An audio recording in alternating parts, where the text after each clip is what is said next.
بسم اللہ الرحمن الرحیم۔ السلام علیکم۔ پروگرام علم و حکمت میں خوش آمدید۔ میں ہوں محمد حسن الیاس۔ ناظرین اکرام، متفرق سوالات کی نشست ہے۔ ہماری کوشش ہوتی ہے کہ آپ جانب کے قلوب و اذہان میں سوشل میڈیا پہ دنیا بھر میں مذہب، اسلام، اسی طرح سے تاریخ، فکر اور مذہبی علوم سے وابستہ لوگ کوئی سوال اٹھا رہے ہیں تو غامدی صاحب کی خدمت میں رکھیں اور ان سے جانیں کہ ان سوالات کا جواب حاصل کرنے کا صحیح منہج، صحیح طریقہ کار کے آغاز کرتے ہیں۔ اس پر سابق وہاں سے تشریف فرمائیں جناب جاوید احمد غامدی صاحب۔ السلام علیکم غامدی صاحب۔ وعلیکم السلام۔ ہم سب بہت شکریہ آپ کے وقت کا۔ ہم سب یہ بتائیے گا، ہم نے آپ کی زبانی کئی دفعہ یہ سنا ہے کہ واقعات سے اصول نہیں اخذ کرنا چاہیے ہے۔ ہمارے یہاں جو تاریخ نقل ہوئی ہے خود مذہبی شخصیات کی، ان سے وابستہ باتیں بھی ہیں، اپلائیڈ باتیں ہوتی ہیں، فلسفے میں بھی یہ چیز زیر بحث آتی ہے۔ آپ جب یہ بیان کرتے ہیں کہ واقعات سے اصول نہیں اخذ کرنا چاہیے تو اس سے کیا مراد ہوتی ہے؟ چونکہ کوئی بھی واقعہ ہو رہا ہے تو اس کے اندر کوئی بھی اسٹانس کسی بھی شخصیت کا ہے تو وہ تو اس کا ایک اصولی اسٹانس ہوگا، جو اس کا ورلڈ ویو ہے، جو اس کا نقطہ نظر ہے، اس کے مطابق وہ فیصلہ کرے گا۔ تو اس سے کیا مراد ہوتی ہے کہ واقعات سے اصول نہیں اخذ کیا جا سکتا؟ میرا خیال ہے کہ سوال کا جواب آپ نے سوال ہی میں دے دیا ہے۔ جب واقعہ پیش آئے گا تو کوئی شخص اپنے نقطہ نظر، اپنے علم، اپنے نظریے کے لحاظ سے معاملہ کرے گا۔ اس میں پھر پہلے کیا جاننا چاہیے، یعنی اس کا نظریہ کیا ہے، اس کا نقطہ نظر کیا ہے، وہ اس معاملے میں کیا رائے رکھتا ہے۔ رسالت مآب صلی اللہ علیہ وسلم اللہ کے پیغمبر ہیں۔ آپ کی نسبت سے کوئی واقعہ سامنے آئے گا تو آپ پر جو کتاب نازل ہوئی ہے وہ قرآن مجید کی صورت میں موجود ہے۔ آپ نے بارہا لوگوں کو ان اصول کی طرف بھی متوجہ کیا ہے جو اس کتاب کی بنیاد پر ماننے ناگزیر ہیں۔ اسی طرح ہر علم میں کچھ چیزیں قواعد عامہ کی حیثیت اختیار کر لیتی ہیں، وہ بھی سامنے ہوتے ہیں۔ ان چیزوں کو پہلے سمجھنا چاہیے، یعنی سمجھنے کا عمل ان سے شروع کرنا چاہیے۔ ایک واقعہ ہے، اس میں کسی اصول کا اطلاق ہوا ہوگا، کسی پہلے سے موجود قاعدے کو وہاں برتا گیا ہوگا، کوئی معاملہ پیش آیا ہے، اس میں کسی اصول پر فیصلہ دیا گیا ہوگا، اس کی تحقیق کر کے دیکھنا چاہیے کہ وہ کیا بات ہے، کہاں سے اٹھی ہے، کس طرح کی ہے۔ واقعے میں 10 چیزوں کا لحاظ ہوتا ہے۔ یہ ضروری نہیں کہ جو اصول آپ نے سمجھا ہے بعینے ہی اس پر عمل کیا گیا ہو، یعنی اصول اپنی جگہ رہے گا، واقعے میں حالات کیا تھے، واقعے کی نوعیت کیا تھی۔ اب مثال کے طور پر دیکھیے کہ قرآن مجید نے جرائم کی سزائیں بیان کی ہیں۔ جرائم کی سزائیں بیان کرتے وقت ہر آدمی یہ جانتا ہے کہ جہاں ایک سزا بیان کی گئی ہے وہاں مقصود یہ ہے کہ یہ انتہائی سزا ہے، اس سے نیچے اگر کوئی صورتحال پیش آئے گی تو معاملہ الگ سے کیا جائے گا۔ اس کو خود قرآن نے واضح کر دیا، یہ معلوم ہو گیا۔ اب سزا کے نفاذ کے 10 واقعات ہو سکتے ہیں، اس میں کسی جگہ ایک طرح سے سزا دی گئی ہوگی، کسی میں دوسری طرح ہوگی، کسی میں کوئی رعایت پیش نظر ہوگی، کسی میں حالات کا کوئی لحاظ پیش نظر ہوگا، کسی میں جرم کی نوعیت ایک طرح سے طے ہوگی، کسی میں دوسری طرح طے ہوگی۔ تو واقعات تو 10 صورتوں میں سامنے آئیں گے۔ ان کو سامنے رکھ کے یہ دیکھنا چاہیے کہ جو اصول تھا، جو نظریہ تھا، جو قاعدہ عامہ تھا، یا کسی جگہ کوئی متعین حکم تھا، وہ کہاں تھا اور اس کا کیسے اطلاق کیا گیا ہے۔ اس میں آپ واقعے کی صحیح نوعیت معلوم کریں گے، ورنہ واقعات سے استدلال کے نتیجے میں تو اتنی غلطیاں پیدا ہو جائیں گی کہ معاملہ ہی بالکل الٹ کر رہ جائے گا۔ واقعات میں ایک اور پہلو بھی ہوتا ہے، وہ یہ ہے کہ اس کی تفصیلات کس نے بیان کی ہیں۔ جی، کیا واقعے کے فریقین بیان کر رہے ہیں؟ کیا جس نے اصول کا اطلاق کیا ہے وہ اس میں کوئی تحریر لکھ کے دے رہا ہے، ایک پوری بات بیان کر رہا ہے کہ یہ واقعہ ہوا ہے، یہ معاملہ میرے سامنے آیا ہے، اس میں میں نے ان چیزوں کا لحاظ رکھا ہے۔ ہمیں روز تجربہ ہوتا ہے کہ ایک مختصر فیصلہ سناتی ہے عدالت اور اس پر کیا سرائیاں شروع ہو جاتی ہیں، غالباً یہ ہوگا، غالباً یہ ہوگا، لیکن جس وقت پورا فیصلہ سامنے آتا ہے تو پتہ چلتا ہے کہ استدلال کیا ہے، پس منظر کیا ہے، قانون کے کن ضوابط کا اطلاق کیا گیا ہے۔ یہ روزمرہ کا ہمارا مشاہدہ ہے۔ تو اس لیے میرے نزدیک واقعات کبھی کسی قانون، قاعدے کا یا کسی علم کا ماخذ نہیں بنتے براہ راست۔ پہلے یہ تلاش کیا جاتا ہے کہ واقعے میں جو فرع سامنے آئی ہے، واقعہ تو اس کی فرع ہے، تو اس میں اصل کیا ہے، اصل تک آپ پہنچ جاتے ہیں، پھر اس کے بعد واقعے کی صحیح نوعیت متعین ہو جاتی ہے۔ اچھا ہم سے آپ نے بھی مثال دی عدالتی جو ہمارے یہاں پروسیڈنگز ہوتی ہیں، ہم تو یہ دیکھتے ہیں کہ عام طور پر کسی ایک اپلائیڈ واقعے میں اگر کسی جج صاحب نے کوئی فیصلہ دیا ہے تو قانون اگرچہ موجود ہو، اصول دستور موجود ہو، اگلا کوئی اسی نوعیت کا مقدمہ ہوتا ہے تو اس میں نظیر کے طور پہ پیش کیا جاتا ہے جی آپ نے پچھلے ایک واقعے کے اندر یہ ایک رائے دی تھی، لہٰذا یہاں پر بھی وہی رائے دیں، تو وہاں پر تو واقعی کو بنیاد بنایا جا رہا اس ہوتا ہے۔ لیے کہ جب کوئی اچھا قاضی یا جج فیصلہ لکھتا ہے تو وہ بتاتا ہے کہ اس نے اس قاعدہ عامہ کا اطلاق کیسے کیا ہے، اچھا، یعنی وہ محض واقعہ نہیں رہتا بلکہ پوری بات ہوتی ہے۔ تو اگر واقعے سے متعلق کوئی چیز اس طرح آپ کے سامنے آ گئی ہے کہ جس نے وہاں کوئی فیصلہ دیا ہے، وہ خدا کا پیغمبر ہے، وہ کوئی خلیفہ راشد ہے، وہ کوئی مسلمانوں کا حکمران ہے، اس نے فیصلہ دیا اور پورا فیصلہ آپ کے سامنے آ گیا ہے، تو اس میں تو پھر سب چیزیں لکھی ہوئی ہوں گی۔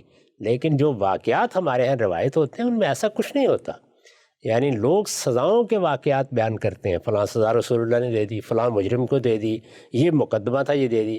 وہ راہ چلتے لوگ ہوتے ہیں، یعنی ان کو یہ معلوم ہی نہیں ہوتا کہ اس میں عدالتی پہلو کون سے ہیں، قانون کے پہلو کون سے ہیں۔ وہ تو کسی جگہ کھڑے ہوئے ہیں، وہاں سزا کا نفاذ ہو رہا ہے، ادھر سے ادھر سے دائیں بائیں سے ایک بات معلوم ہوئی ہے، انہوں نے اسی طرح سے اس کو بیان کر دیا، یا لوگ جو تبصرے کر رہے تھے انہی کو آگے انہوں نے منتقل کر دیا۔ تو اس لیے بڑا خطرناک معاملہ ہے۔ میرے نزدیک تو کسی واقعے کی بھی حیثیت نہیں ہوتی کہ اس کو ماخذ بنایا جائے یا اس کی بنیاد پر کوئی قاعدہ طے کیا جائے۔ جو قواعد پہلے سے معلوم معروف ہیں، جو اصول پہلے سے متعین ہیں، جو احکام ہمارے علم میں آ چکے ہیں، ان کی روشنی میں دیکھا جائے۔ ٹھیک، اچھا ہم صاحب یہ جو پورا آپ کا نقطہ نظر ہے کہ واقعات سے اصول نہیں اخذ کرنی چاہیے، کوئی اصولی نقطہ نظر ہوگا، پہلے وہ متعین ہوگا اور پھر واقعے کو اس کی روشنی میں سمجھنا چاہیے۔ ایک تنقید اعتراض یہ کیا جاتا ہے کہ خود رسالت مآب صلی اللہ علیہ وسلم کی جو پوری دعوت ہے وہ اپنے مخاطبین کو واقعات سنا کر ہی ان پر حجت تمام کی جا رہی ہے، استدلال کیا جا رہا ہے، یہاں تک کہ خود قرآن مجید جو ہے وہ وجود باری پر استدلال کرتا ہے تو اس میں بھی واقعات سناتا ہے کہ بھئی ابراہیم علیہ السلام کے ساتھ کیا ہوا، موسیٰ علیہ السلام کے ساتھ کیا ہوا۔ تو خود پیغمبر نے اور خود سے آگے بڑھ کے اللہ تعالیٰ نے اپنی دعوت کی بنیاد واقعات کو بنایا ہے، تو وہاں پر تو خود جو اصول ہے اس کو محکم کرنے کے لیے واقعے کو پیش کیا جا رہا ہے۔ اللہ تعالیٰ نے بنایا ہے تو اللہ تعالیٰ نے کیا ایسے بنایا ہے کہ واقعے سے کوئی استدلال کیا ہے؟ یعنی پہلے استدلال بیان کیا ہے۔ ہر جگہ جہاں دیکھیے اللہ تعالیٰ نے اپنا قانون بیان کیا، اپنا قاعدہ بیان کیا۔ مثال کے طور پر یہ پہلے بتایا ہے کہ میری دینونت کا کیا طریقہ ہے، میں قوموں کے ساتھ کیا معاملہ کرتا ہوں، سنتیں کیا ہیں اللہ کی؟ میرے سنن کیا ہیں، یہ الگ سے بیان کیے ہیں۔ پھر بتایا ہے کہ اس کا اطلاق تاریخ میں اس طریقے سے ہوا۔ تو یہ تو بالکل وہی بات ہوئی جو میں نے آپ سے عرض کی تھی کہ ایک قاضی فیصلہ لکھ رہا ہے تو وہ بتائے گا کہ وہ کس چیز کے لیے واقعے کو نظیر کے طور پر پیش کر رہا ہے۔ یعنی واقعے کا کسی قاضی کی طرف سے بیان یہ بالکل اور چیز ہے، اور واقعے کو کسی دیکھنے والے کا بیان کر دینا یہ بالکل اور چیز ہے۔ تو جب یہ کہا جاتا ہے کہ واقعات سے اس طرح استدلال نہیں کیا جاتا تو اس کا مطلب یہ ہے کہ واقعہ خود جس نے فیصلہ دیا ہے، جس نے اس واقعے میں کوئی حکم لگایا ہے، اس کی طرف سے پورے سیاق سباق سے بیان نہیں ہو رہا۔ قرآن مجید میں تو اس کا سیاق ہوتا ہے، سباق ہوتا ہے، اصول ہوتے ہیں، قاعدے ہوتے ہیں۔ قرآن مجید کوئی منتشر واقعات کا مجموعہ ہے، اس میں کوئی ایک جگہ بھی ایسی نہیں کہ جس میں واقعہ سنا دیا گیا ہو، نہیں، اس سے پہلے بتایا گیا ہے کہ یہ کیوں سنایا جا رہا ہے، اس کا پس منظر کیا ہے، اس کا کس اصول سے تعلق ہے، اس میں کیا چیز بیان کرنا پیش نظر ہے، یہ سب باتیں اس میں واضح ہو جاتی ہیں۔ ٹھیک، نقطہ واضح ہوگا، ہم سب آگے بڑھاتے ہیں سلسلہ گفتگو کو۔ اچھا ہم سب ایک عام طور پہ بات بڑی محکم لگتی ہے کہ دستور میں، قانون میں ایک چیز لکھی ہوئی ہے، لیکن جو شخص وہ دستور لے کر آیا ہے اگر اس سے منسوب کوئی بات ہم تک پہنچتی ہے تو پہلا خیال یہ پیدا ہوتا ہے کہ مثال کے طور پہ اگر چیف جسٹس نے آئین کی کسی شق کی ایک تشریح کی ہے تو اب وہ ہم سے زیادہ بہتر جانتے ہوں گے، تو واقعہ ہی ہے جس کی روشنی میں اصول تک پہنچنے کا ایک سفر جو ہے وہ شروع ہوتا ہے۔ اس کو آپ کیسے دیکھتے ہیں کہ جیسے ہی آپ کے سامنے واقعہ آ جاتا ہے کہ جی اللہ کے پیغمبر نے یا ان کے اولین مخاطبین نے فلاں آیت کے بارے میں یہ فیصلہ کیا یا فلاں معاملے میں یہ رجحان اپنایا، تو اب جو اس آیت کو سمجھنے کا بھی سفر ہوتا ہے، عام طور پر عقل یہ کہتی ہے کہ بھئی وہ پہلے موجود تھے، زیادہ بہتر زبان جانتے ہوں گے، براہ راست مخاطبین تھے، تو جیسے واقعے میں انہوں نے سمجھا ہے اس کی روشنی میں ہم اس کو سمجھیں تو شاید ہو سکتا ہے کہ ہم اس جگہ تک نہ پہنچ سکے جہاں تک وہ پہنچ گئے۔ اس میں کیا شک ہے، یہ تو اللہ کے پیغمبر کا معاملہ تو بہت ہی برتر ہے۔ ہم تو اپنے سے پہلے اہل علم کے بارے میں بھی یہی خیال رکھتے ہیں، لیکن متواضع جگہ پر کھڑا ہو کر ان کی بات سمجھتے ہیں۔ تو جس طرح قرآن مجید کو سمجھ رہے ہیں اسی طرح ان کی بات بھی سمجھ رہے ہیں۔ سمجھنے کا عمل ہر حال میں مجھے یا آپ کو کرنا ہے۔ ان میں سے کوئی بھی اس وقت ہمارے پاس آ کے اپنی بات ہمیں نہیں سمجھائے گا. کوئی چیز لکھی ہوئی ہوگی، کوئی واقعہ بیان ہوگا، اس کو ہم نے سمجھنا ہے. تو سمجھنے کا عمل دونوں جانب کیا جا رہا ہے. اس وجہ سے جب ایک فہم کا دوسرے فہم سے تقابل ہوگا تو اس میں کون فیصلہ سنائے گا؟ وہ فیصلہ مجھے یا آپ ہی کو سنانا ہے. یعنی میرے سامنے اگر مثال کے طور پر میں غالب کی 2 شرحیں پڑھ رہا ہوں، ایک اس میں حالی نے شرح کی ہے، ایک کسی بات کے شخص نے کی ہے، تو میں کیا کروں گا؟ یعنی دونوں شرحوں کو متن کے ساتھ تقابل کر کے دیکھوں گا. اگر ان میں سے ایک بات زیادہ اشعار کے قریب ہے اور یہ معلوم ہوتا ہے کہ جو الفاظ استعمال کیے گئے تو اس کا حق کس نے زیادہ ادا کیا، تو اس کو قبول کر لوں گا. تو اس وجہ سے یہاں تو ہر شخص کو متواضع ہی کھڑا ہونا چاہیے، اپنے بزرگوں کی عزت کرتے ہوئے، احترام کرتے ہوئے، اور یہ خیال کر کے کہ وہ جانتے ہیں، ایک علم سے واقف ہے، لیکن اس کو سمجھنے کا عمل تو مجھے ہی کرنا ہے. یعنی وہ آسمان سے فرشتے آ کے نہیں کریں گے. خود ان کے فہم کو سمجھنے کا عمل کرنا ہے. ظاہر ہر چیز کو سمجھنے کا عمل مجھے ہی کرنا ہے، اس میں تقابل بھی مجھے کرنا ہے، ترجیح بھی مجھے دینی ہے. تو ہم طالب علم کی جگہ کھڑے ہیں اور طالب علمانہ طریقے سے سوالات بھی کریں گے، اعتراضات بھی کریں گے، اشکالات بھی پیش کریں گے. اگر اس زمانے میں بھی کوئی صاحب علم ہوگا تو اس کو پورا حق دیں گے کہ وہ اپنی بات ہمیں سمجھا دے. سمجھ میں آ جائے گی تو سر تسلیم کا بات. واجب امام صاحب سلسلہ گفتگو کو آگے بڑھاتے ہیں. یہ بیان کیجیے گا، ہمارے یہاں جو خرد افروز طبقہ ہے، دانشور طبقہ ہے، عقل بصیرت رکھتا ہے، فہم جدید دنیا سے بھی واقف ہے، وہ مذہبی ذہن پر یہ اعتراض اٹھاتا ہے کہ مذہبی فکر جو ہے بالعموم جب ڈسکشن ہوتی ہے، ڈائلاگ ہوتی ہے، اس طرح آپ نے ذکر کیا کہ فہم شیئر کیا جاتا ہے، تو استدلال کی بنیاد وہ علم اور عقل پر رکھنے پر آمادہ نہیں ہوتا. اس کی کیا وجہ ہے آپ کی نظر میں؟ ہم بھی یہ دیکھتے ہیں، خود آپ کی فکر بھی جب آپ پیش کرتے ہیں تو کوئی ہیلدی، کوئی کنسٹرکٹیو ڈائلاگ، کوئی اس طرح کا کرٹیسزم دیکھنے کو نہیں ملتا، بلکہ جو بات ہوتی ہے وہ یہی ہے کہ جی ہمارے بڑوں نے کہہ دی، ہمارے بزرگوں نے کہہ دی، واقعات میں لکھا ہوا ہے. مذہبی ذہن عقل اور استدلال پہ بات کرنے پہ کیوں آمادہ نہیں ہوتا؟ غیر مذہبی ذہن بھی یہی کرتا. اچھا، عمومی ذہن ہے، اس میں مذہبی یا غیر مذہبی کی تفریق نہیں ہے. لوگوں کے کچھ تعصبات ہوتے ہیں، کچھ چیزوں کو وہ برسوں پڑھنے سمجھنے کے بعد آراء قائم کر چکے ہوتے ہیں. ایک ذہن کا سانچہ بن جاتا ہے، اس کو توڑنا آسان کام نہیں ہوتا. اگر اس کے اندر کی چیزیں سامنے آئیں گی تو لوگوں کا رویہ بہت اور ہوتا ہے. یعنی ایک شخص آپ کے مضمومات کی تائید کر رہا ہے، وہ آپ کے تعصبات کو استدلال فراہم کر رہا ہے، اس نے اپنی صلاحیت، اپنی ذہانت آپ کے فرقے یا آپ کی جماعت کے مقاصد کے لیے خاص کر دی ہے. آپ کا رویہ بالکل اور ہوتا ہے. آپ اس کے عیوب پر پردہ ڈالیں گے، آپ اس کی خوبیوں کو بہت نمایاں کریں گے، آپ اس کے کمالات کا اعتراف کرانا چاہیں گے. لیکن اگر وہ آپ سے اختلاف رکھتا ہے، اگر وہ آپ کی بات نہیں کر رہا ہے یا آپ سے کوئی نقطہ نظر میں اس کا ایسا اختلاف ہے کہ جو آپ کو گراں گزرتا ہے، تو پھر صرف استخفاف ہوتا ہے اور کوئی چیز نہیں ہوتی. یہ عمومی رویے ہیں. میرے خیال میں یہ رویے صدیوں میں تبدیل ہوتے ہیں. مذہبی لوگ بھی اسی معاشرے سے پیدا ہوتے ہیں، الحاد کے علمبردار بھی یہاں سے پیدا ہوتے ہیں. میرا تو پچھلے 50 سال کی پبلک لائف کا تجربہ یہ ہے کہ ہر طرح کے لوگ آپ کو اسی طرح گفتگو کرتے ہوئے ملتے ہیں.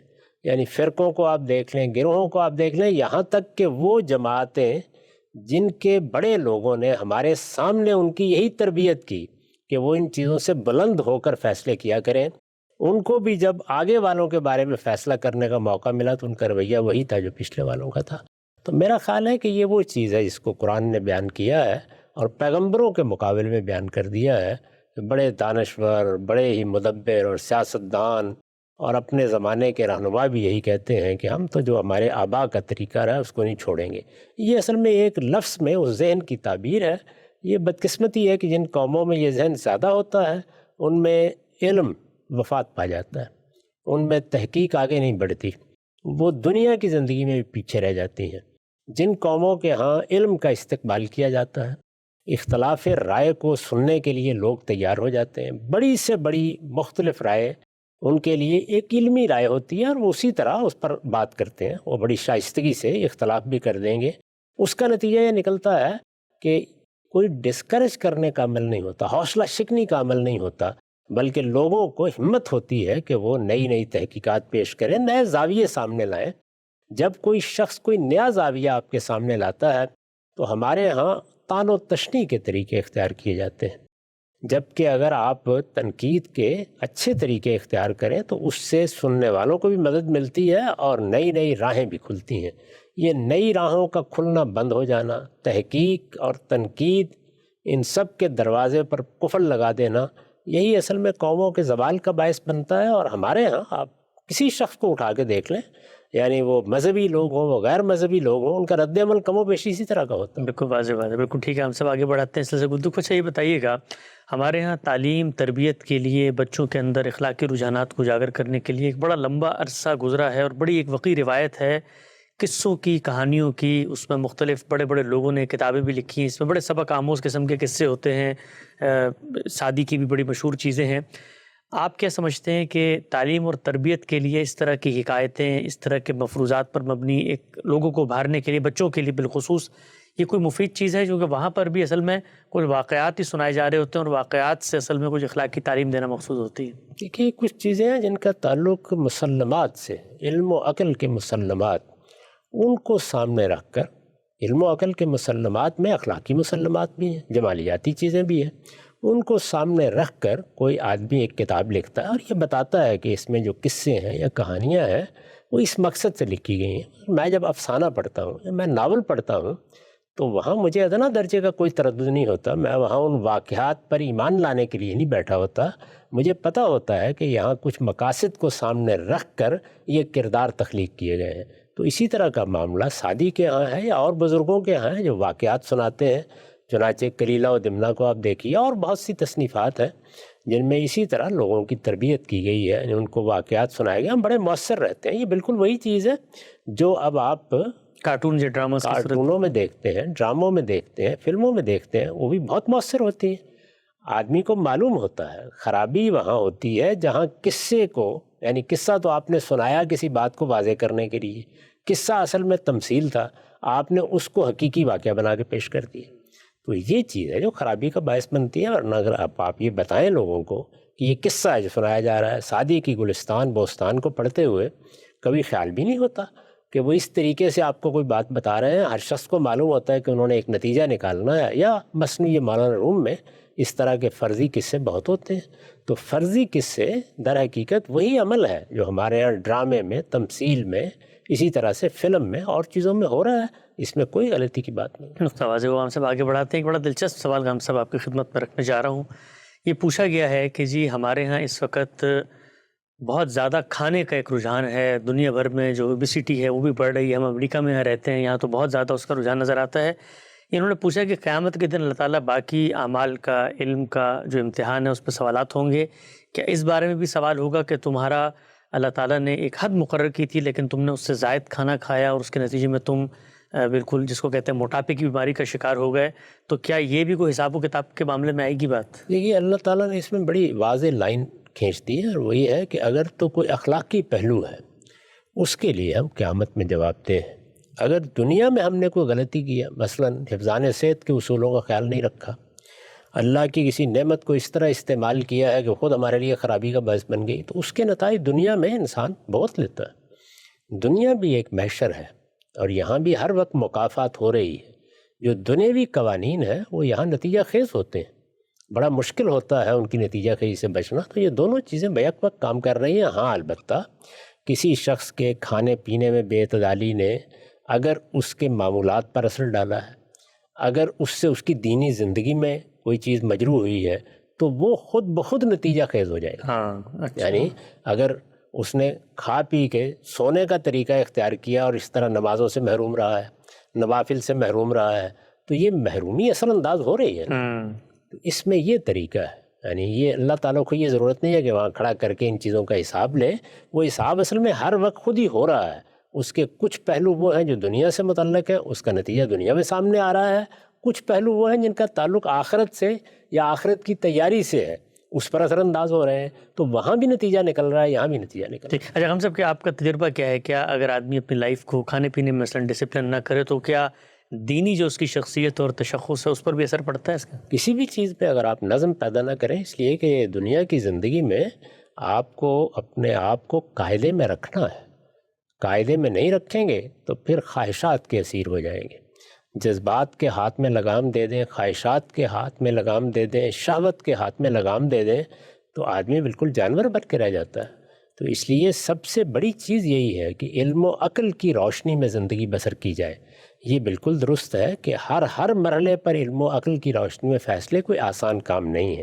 انسان کو خواہشات بھی دی گئی ہیں، اس میں جذبات بھی رکھے گئے ہیں، وہ انسان پر حملہ آور ہوتے ہیں اور ان کے حملے سے بچنا بھی آسان کام نہیں ہوتا، لیکن اتنی ہی غیر معمولی چیزیں انسان کو علم اور عقل اور ارادے کی صورت میں بھی دی گئی ہیں۔ ان کا اگر استعمال کرے گا تو اس سے ڈسپلن پیدا ہوگا، نظم پیدا ہوگا، کھانے پینے میں نظم پیدا کرنا، سونے میں نظم پیدا کرنا، اسی طرح سے کام میں نظم پیدا کرنا، اس کے اوقات کا لحاظ رکھنا، کتنا کام کرنا ہے کتنا نہیں کرنا، یہ سب چیزیں ضروری ہیں۔ یہ پہلے دن سے بچوں کو سکھانی چاہیے تاکہ وہ پوری زندگی نظم و ضبط کے ساتھ بسر کریں۔ یہ بے نظمی جب تک آپ 40-45 سال کی عمر کو نہیں پہنچتے اس وقت تک تو نبھا لی جا سکتی ہے، لیکن قوا جیسے ہی مزمن ہونا شروع ہوتے ہیں تو پھر بے نظمی کے نتائج نکلنا شروع ہوتے ہیں۔ پھر وہ نتائج جسم پر بھی نکلتے ہیں، وہ انسان کے معمولات پر بھی اثر انداز ہوتے ہیں، وہ اس کے علم پر بھی ہوتے ہیں اور اس کے تقوی پر بھی ہوتے ہیں۔ ٹھیک، اچھا ہم سب یہ جو کہا جاتا ہے جو بڑے لوگ ماضی میں گزرے ہیں ان کے بارے میں بتایا جاتا ہے کہ جی وہ تو مثلا اتنے زیادہ منہمک ہوتے تھے کاموں میں کہ وہ تو ایک روٹی بس کسی تر چیز کے ساتھ لگا کے انہوں نے کھا لی، اور اس طرح کے واقعات ہوتے ہیں۔ تو بظاہر تو ان کی جو پروڈکٹیوٹی ہے وہ تو بڑی زبردست نظر آتی ہے، لیکن اعتدال نہیں ہوتا۔ اس میں کوئی شک نہیں ہے کہ انسان جس وقت جوانی میں ہوتا ہے تو وہ ہر طرح کی بے اعتدالی کے باوجود بہت کام کر لیتا ہے، لیکن اس طرح کے بزرگوں کی اگر آپ داستان پڑھیں، مستثنیات تو ہر جگہ ہوتی ہیں، ان میں سے بہت سے ہیں کہ جو اسی طرح کی بے اعتدالی کے نتیجے میں جوانی میں رخصت بھی ہو گئے۔ اچھا، بہت سے اس طرح کے مسائل ہیں۔ اللہ تعالیٰ نے جو توازن دنیا میں رکھا ہے اصل میں اسی کو حاصل کرنے کی صحیح کرنی چاہیے، اور مستثنیات سے کبھی نتیجے نہیں اخذ کرنے چاہیے، ہمیشہ قاعدے ضابطے سے رہنا چاہیے۔ یعنی آپ بہت سی بعض اوقات بے پروائیاں کرتے ہیں پھر بھی 80 سال تک جیتے رہتے ہیں، اس میں بہت سے دوسرے اسباب بھی کام کر رہے ہوتے ہیں، اور بہرحال یہ دنیا اللہ تعالیٰ نے جس اصول پر بنائی ہے اس میں اس کی مشیت بھی کام کر رہی ہے، تو مستثنیات نہیں، عمومی قانون کیا ہے وہ دیکھنا چاہیے ہمیشہ۔ ٹھیک، اچھا ہم سب یہ جو مذہبی روایت کو لوگ پڑھتے ہیں تو اس میں بہت سارے ایسے قصے ہمارے سامنے آتے ہیں کہ جی بزرگوں کو تو اتنی ہزار روایتیں یاد تھیں، کسی کو اتنے ہزار شعر یاد تھے، کسی کو اتنے سینکڑوں صفحات یاد تھے۔ بظاہر یہ باتیں لگتا ہے کہ شاید کوئی قصہ کہانی ہے، آج کل جو ہمارا عمومی مشاہدہ ہے یہ اس کے بھی خلاف ہوتی ہے، اتنا حافظہ انسان کو نظر نہیں آتا۔ آپ کا کیا ماننا ہے اس بارے میں؟ آپ بھی پڑھتے ہوں گے کتابیں، جی فلاں ایک محدث تھے، اٹھے ان کو اتنی ہزاروں روایتیں یاد ہو گئیں، کیسے یاد ہو گئیں؟ کیونکہ آج تو ہم دیکھتے ہیں اس طرح سے یاد نہیں ہوتی۔ نہیں، اس میں شبہ نہیں ہے کہ اس طرح کے واقعات یہ سوال پیدا کر دیتے ہیں بعض اوقات، لیکن بہت سی شہادتیں اس کی میسر ہیں، اور وہ بہت سکہ لوگوں کی شہادتیں ہیں کہ لوگوں کے حافظے غیر معمولی ہوتے تھے۔ اچھا، میرا اپنا تجربہ یہ ہے کہ حافظہ اگر استعمال نہ کیا جائے تو وہ کمزور ہونا شروع ہو جاتا ہے۔ ابھی دیکھ لیجئے کہ ہمارے ہاں 20-25-30 ٹیلی فون نمبر ہر شخص کو یاد ہوتے تھے کچھ عرصہ پہلے تک، اب نہیں۔ یہ میرا اپنا تجربہ ہے، شاید مجھے بھی اتنے یاد ہوں گے ایک زمانے میں، اب ایک بھی یاد نہیں۔ ایسے ہی ہے۔ اس کی وجہ کیا ہے؟ اس کی وجہ یہ ہے کہ نوعیت بالکل تبدیل ہو گئی، اب ریکارڈ اور طرح سے رکھا ہوتا ہے، ٹیلی فون اور طرح کے آ گئے، اس طرح سے اب نمبر یاد رکھنے کی ضرورت نہیں پڑتی۔ اسی طرح کا معاملہ اگر آپ غور کر کے دیکھیں تو ریاضی کے فارمولوں کا یاد کرتے تھے، بہت یاد ہوتے تھے، لیکن بتدریج ایسی چیزیں ایجاد ہو گئیں جن میں آپ صبح و شام اس سے کام لے رہے ہوتے ہیں، تو وہ چیزیں استعمال میں نہیں آتی۔ ہمارے ہاں جو پرانے لوگ تھے ان کا زیادہ انحصار اسی پر تھا۔ مثلاً عربوں کے بارے میں ہم پڑھتے ہیں، ان کی شاعری، ان کا ادب سب زبانی روایت سے منتقل ہوا ہے، ہزاروں اشعار منتقل ہوئے ہیں، یعنی کوئی پرانے زمانے کے شاعروں نے وہ قصیدے کہیں لکھ کے نہیں لوگوں کو منتقل کیے، لوگ یاد کر لیتے تھے اور سناتے تھے۔ مجھے خود اپنے زمانے میں بعض ایسے بزرگوں کو دیکھنے کا موقع ملا ہے کہ وہ پوری تقریر ان کے سامنے کی جائے تو اس کو دہرا دیتے تھے۔ عجیب، اچھا۔ اور اس میں بہت کم الفاظ کا فرق ہوتا تھا، یعنی ایسے ہی دہرا دیتے تھے۔ ایسے علماء سے میں واقف ہوں جو کتابیں پڑھاتے تھے، اور آپ پڑھیں کتاب، ان کے سامنے کتاب نہیں ہوتی، متون یاد ہوتے، متون یاد ہو جاتے تھے۔ مجھے خود ابتدائی زمانے میں یہ تجربہ ہوا کہ جو کتابیں ابتدا میں پڑھائیں ان کی عبارتیں یاد ہوتی تھیں، اتنا زیادہ گویا کتاب ساری حفظ ہوئی ہوئی ہے، اس لیے کہ آپ بار بار پڑھا رہے ہیں اس کتاب کو۔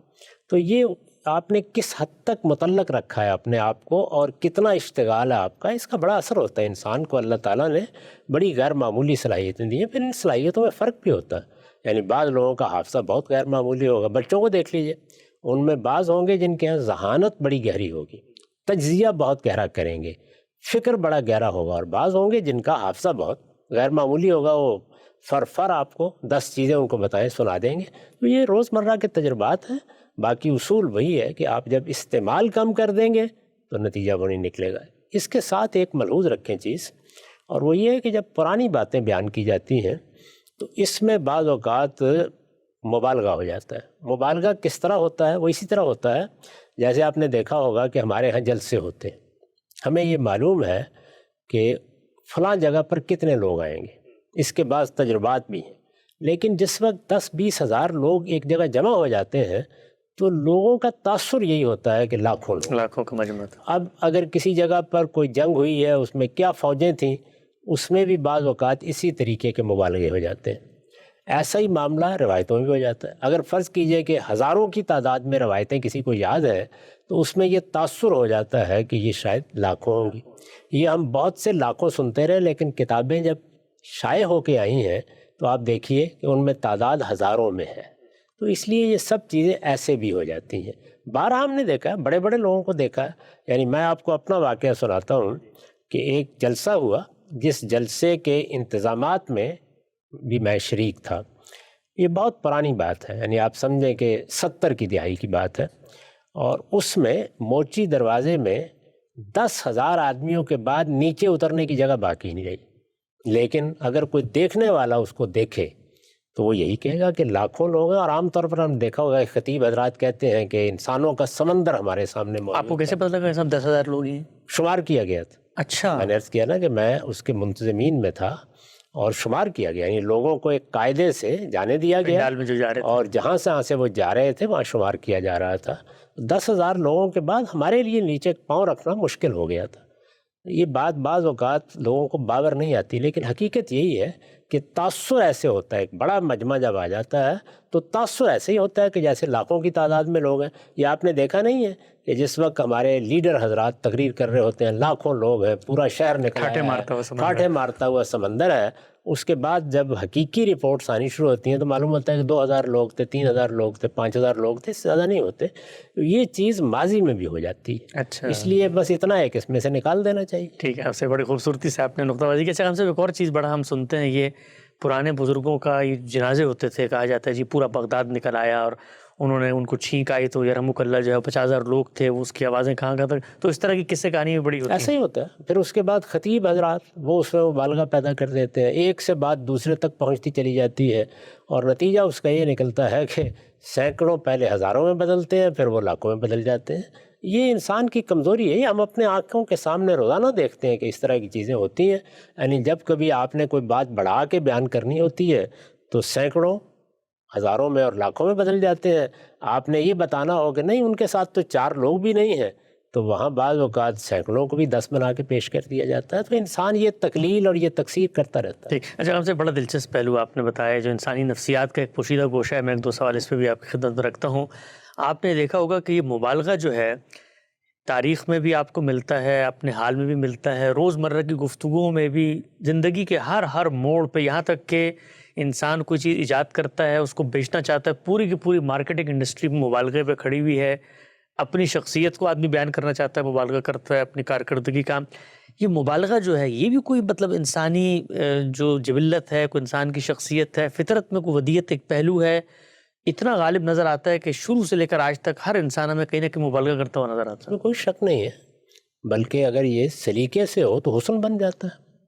شاعری میں، ادب میں مبالغے ہی کے اسالیب ہیں جو بہت حسن پیدا کر دیتے ہیں، لیکن اگر یہ کسی کو فریب دینے کے انداز میں ہے یا اپنے آپ کو فریب دینے کے لیے ہے تو پھر اس سے اللہ کی پناہ مانگنی چاہیے۔ یعنی پوری صحیح یہی ہونی چاہیے کہ آپ علم کے معاملے میں اگر کوئی بات بیان کر رہے ہیں تو وہ قطعیت کے ساتھ بیان کر رہے ہیں، ضمنی پہلو سے بیان کر رہے ہیں، آپ اندازہ لگا کے بیان کر رہے ہیں تو اس کی تصریح کریں۔ تاہم انسان ہے، عام گفتگو میں بعض اوقات ایسے الفاظ آپ کی زبان سے نکل جاتے ہیں جن میں یہی داعیہ موجود ہوتا ہے۔ کبھی تقلیل ہوتی ہے تو بہت کم کر کے آدمی بیان کر دیتا ہے، اور کبھی تکثیر کا مزاج ہوتا ہے تو بہت بڑھا کے بیان کر دیتا ہے۔ اس کی تربیت کرنی چاہیے، لیکن ہم میں سے کوئی بھی اس سے پاک نہیں۔ ٹھیک ہے، آگے بڑھاتے ہیں ہم سب سلسلے کو۔ یہ بیان کیجیے گا کہ روایت بڑی زبان سے دام ہوتی ہے، آپ نے بھی اس پہ ذکر کیا ہے۔ رسالت محمد صلی اللہ علیہ وسلم مدینے میں کہیں سے جا رہے تھے، لوگ پیوند لگا رہے تھے جو کھجور کے درختوں میں گرافٹنگ ہوتی ہے، آپ نے روک دیا، پھل نہیں آیا، پھر آپ نے لوگ آپ کے پاس آئے تو آپ نے ان کو کہا انتم عالم بی امور دنیاکم، تم زیادہ بہتر جانتے ہو دنیا کے امور۔ اس پہ سوال ایک عام آدمی کے ذہن میں یہ اٹھتا ہے کہ عرب کا معاشرہ ہے، زراعت سے سب واقف ہیں، رسول اللہ مدینے میں مقیم ہے، یہ کیسے ہو سکتا ہے کہ آپ نے زندگی میں پہلی دفعہ یہ دیکھا ہو کہ لوگ اس طرح کا معاملہ کر رہے ہیں؟ چونکہ یہ تو عربوں کے بچے کو پتہ ہونی چاہیے بات۔ اس میں چند چیزیں ہیں وہ پیش نظر رکھنی چاہیے۔ مکہ کوئی زراعت کی جگہ نہیں ہے، اب بھی دیکھا جا سکتا ہے جا کے، خود قرآن مجید نے اس کا تعارف کرایا تو وادی غیر ذی زرع کہہ کے کرایا ہے۔ رسالت میں آپ صلی اللہ علیہ وسلم مکے میں پیدا ہوئے، زیادہ وقت آپ نے شب و روز اسی میں گزارے ہیں، کوئی بہت زیادہ سفر آپ کو درپیش نہیں ہوئے۔ بعثت سے پہلے 3-4 سفر ہیں جن کے بارے میں ہمیں معلومات ملتی ہیں۔ مکے میں لوگ یا تو غلہ بانی کرتے تھے، اور یا یہ ہے کہ تجارت پیشہ تھے، کوئی قافلہ لے کے چلے گئے ہیں اور جا کے کوئی سامان بیچ لیا، یا گرد و پیش میں چلے گئے۔ اس میں بھی ضروری نہیں ہے کہ مختلف علاقوں ہی میں جاتے رہے ہوں اور باہر نکلتے رہے ہوں، قریب کی جگہوں پر بھی بازار لگتے تھے اور ان میں بھی عام طور پر چیزیں بیچی جاتی تھیں اور چیزیں خریدی جاتی تھیں۔ یہی صورتحال تھی۔ مدینہ اس کے بالکل برخلاف ایک نخلستان تھا، وہاں زراعت بہت تھی، باغات تھے، اور ان باغات کا ذکر بھی ہے، اور اب بھی اب آپ جا کے دیکھیں تو مدینے میں اور مکے میں یہ واضح فرق محسوس ہوتا ہے۔ تو ایک تو یہ چیز ملحوظ رکھنی چاہیے۔ دوسرے یہ کہ اس میں کوئی شبہ نہیں ہے کہ ہم جب شعور کی آنکھ کھولتے ہیں، باہر سفر کرتے ہیں، جاتے ہیں، بہت سی باتیں ہمارے علم میں آتی ہیں، اور وہ چیزیں جو ہمارے گرد و پیش کے ماحول میں نہیں ہوتی ان کو بھی جان لیتے ہیں، لیکن ایسا ہوتا ہے کہ کسی خاص چیز کی طرف توجہ نہیں ہوئی۔ مثال کے طور پر اگر روایت کو آپ سامنے رکھیں تو اس میں کھجوروں کے بارے میں جو بات بیان کی گئی ہے کہ اس میں ایک نر ہوتی ہے، ایک مادہ ہوتی ہے، ان کے درمیان میں وہی تعلق پیدا کرنا پڑتا ہے جو نر و مادہ میں ہوتا ہے، یہ پوری بات جتنی ہے، یہ میں آپ سے عرض کرتا ہوں میرا اپنا دیہاتی پس منظر ہے۔ 15-16 سال میں نے دیہاتی زندگی میں گزارے ہیں، لیکن ہمارے علاقوں میں جہاں جہاں میں رہا کھجور کے درخت نہیں ہوتے۔ اچھا، تو میرے علم میں بھی بات نہیں ہے، عجیب۔ اس سے میں نے سفر بھی کیے ہیں۔ اسی طرح سے میرے ایک بہت عزیز دوست تھے، ان کو ایک مرتبہ میں گاؤں لے کر گیا تو وہ بار بار پوچھتے تھے کہ گندم کا درخت کیسا ہوتا ہے۔ عجیب، اچھا، اب گندم کے کھیت کیا انہوں نے کبھی دیکھے نہیں تھے، کئی بار سفر کیا ہوگا، کتابوں میں پڑھا ہوگا، کتابوں میں پڑھا ہوگا، لیکن توجہ نہیں ہوتی۔ تو یہ بالکل ممکن ہے کہ رسالت مآب صلی اللہ علیہ وسلم نے یہ بات عموم میں سنی بھی ہو یا کسی نے بیان بھی کی ہو کہ درختوں کو پیوند لگایا جاتا ہے، لیکن خاص کھجور کے بارے میں جس نوعیت کا اہتمام اس وقت ہو رہا تھا اس کے بارے میں آپ نے ایک تبصرہ کر دیا اور یہ کہہ دیا کہ نہ بھی ہو تو اس سے کیا فرق پڑے گا۔ تو یہ وہ بات ہے جو وہاں بیان ہوئی ہے۔ میرے خیال میں اس پر کوئی عقلی اعتراض وارد نہیں ہوتا۔ زندگی میں دیکھنا چاہیے کہ کیا ہمیں ایسے واقعات پیش نہیں آتے۔ بارہا ایسا ہوتا ہے کہ ہم روزمرہ چیزوں کے پاس سے گزر رہے ہوتے ہیں اور کسی چیز سے بالکل بیگانہ ہوتے ہیں۔ میرے اپنے علم میں یہ بات ہے کہ بعض ایسے دوست احباب ہیں، ان کا مشاہدہ اتنا کمزور ہوتا ہے کہ وہ روز ایک جگہ سے گزریں گے اور اس میں کوئی چیز پڑی ہوئی ہوگی، ان کو کہا جائے کہ وہ چیز ذرا اٹھا لائیے، وہاں موجود ہے، وہ کہیں گے کہاں پڑی ہوئی ہے، دیکھی نہیں ہے۔ وہ روزانہ گزر رہے ہوتے ہیں۔ یہ تو میں نے عمومی مثال دی۔ رسالت مآب صلی اللہ علیہ وسلم کی اگر آپ زندگی کا مطالعہ کریں تو معلوم ہوتا ہے کہ آپ کا مشاہدہ بڑا غیر معمولی تھا، آپ چیزوں کو بہت حاصل کرتے تھے، آپ لوگوں سے ملتے تھے، اور اس میں اگر انہوں نے اپنے کوئی تجربات بیان کیے ہیں، ان کی کوئی خاص زبان ہے، یہ چیزیں بہت آپ کے علم میں ہوتی تھی۔ اس سب کے باوجود اس کا انکار نہیں کیا جا سکتا کہ کسی چیز کی طرف نہیں توجہ ہوئی اور اس کو اس طرح نہیں دیکھا، اور یہ بھی کہ کسی موقع پر جب انسان تبصرہ کرتا ہے تو بعض اوقات جو چیز اس کے سامنے جیسے اہتمام سے آتی ہے اس کا خیال ہوتا ہے کہ آخر اتنے اہتمام کی بھی کیا ضرورت ہے، شاید خود بخود ہی کوئی چیز ہو جاتی ہوگی۔ یہ سب چیزیں خود ہمیں اپنی زندگی میں پیش آتی ہیں۔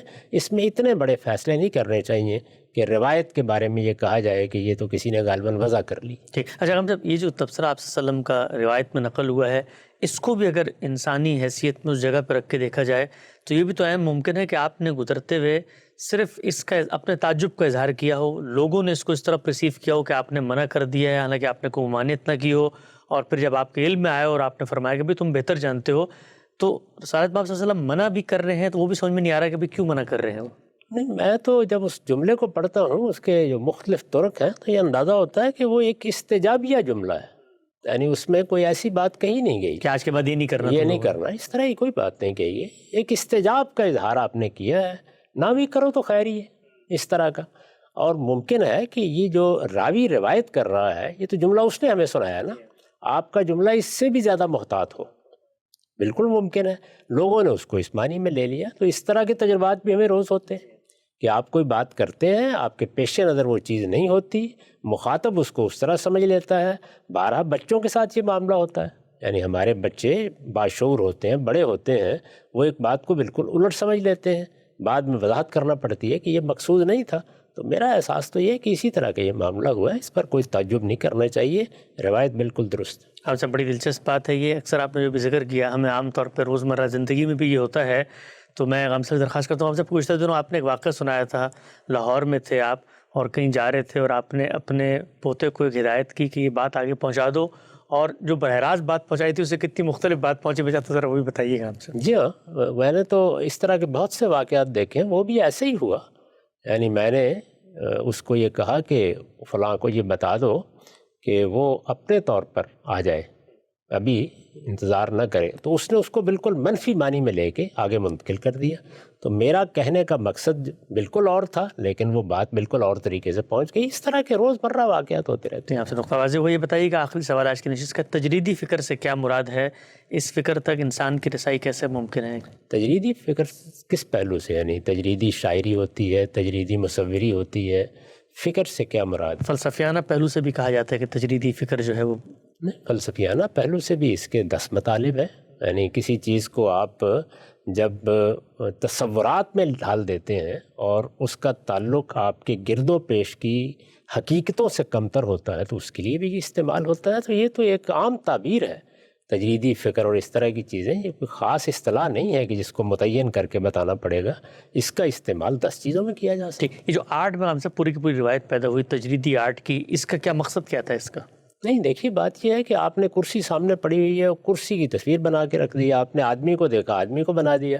اس میں یہ ہوتا ہے کہ چیزوں سے آپ تصویر کو مجرد کر لیتے ہیں، یعنی وہ اشیاء کی بین ہی محاکات نہیں ہوتی، اس کی نقل نہیں ہوتی، بلکہ آپ ایسی علامتیں اس میں قائم کر دیتے ہیں جس میں چیز سے مجرد ہو کر تصورات آپ تک یعنی کو خود کاری پہنچے اس تک۔ تجرید کا بنیادی مطلب بھی یہی ہوتا ہے نا کہ چیز کو آپ نے واقعات سے، اشیاء سے مجرد کر دیا، اس سے جب آپ اٹھائیں گے بات کو تو کہا جاتا ہے کہ یہ تجریدی انداز ہے، یہ تجریدی مصوری ہے۔ یہ ایک عام میں نے اس کی تعبیر کر دی، ظاہر ہے اس میں بہت سے مکاتب فکر ہیں اور ان کی اگر تصریحات کی جائیں تو اس کے لیے تو پورا پروگرام چاہیے۔ ٹھیک ہے سر، متفرق سوالات کی نشست تھی، خاتمے تک پہنچتی ہے، انشاءاللہ آپ کے قلوب و اذہان میں بھی کوئی سوال اٹھتا ہے تو ہمیں لکھیے، ہم آپ کی خدمت میں پیش کریں گے۔ وقت یہاں پہ ختم ہوتا ہے، دوبارہ حاضر خدمت ہوں گے، اب تک آپ کو بہت شکریہ۔